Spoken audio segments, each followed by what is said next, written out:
नमस्कार दोस्तों।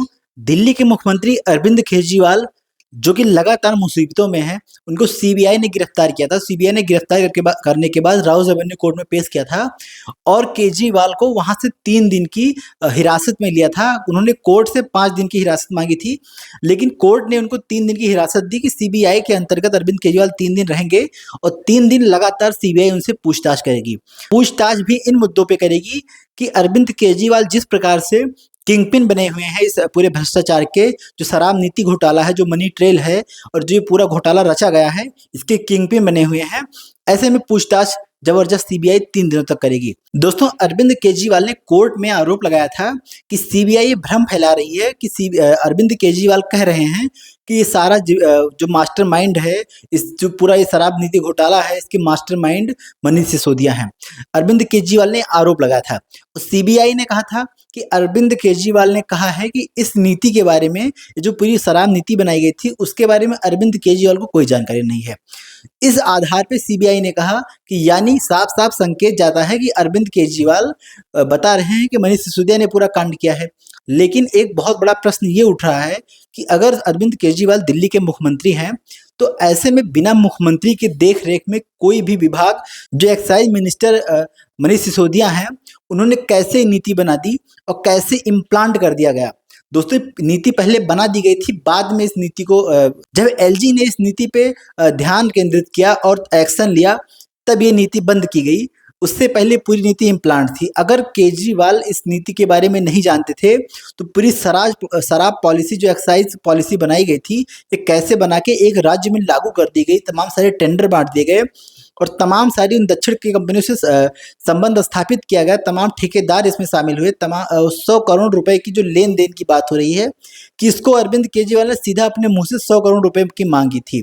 तो ये अगर अरविंद केजरीवाल की जानकारी में नहीं था, तो ये कैसे हुआ?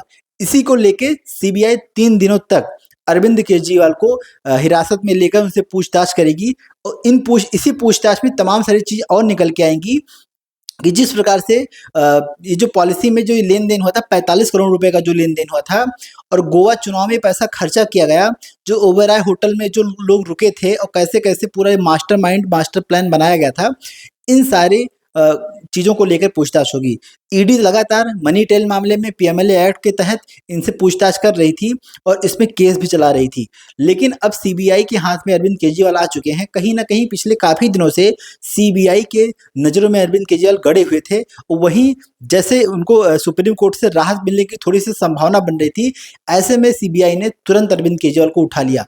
केजरीवाल को रिहा करो, रिहा करो, रिहा करो, केजरीवाल को रिहा करो, रिहा करो, रिहा करो, सीबीआई का दुरुपयोग बंद करो, बंद करो, बंद करो, जांच एजेंसियों का दुरुपयोग बंद करो, बंद करो, बंद करो, केजरीवाल को रिहा करो, रिहा करो, रिहा करो, तानाशाही बंद करो।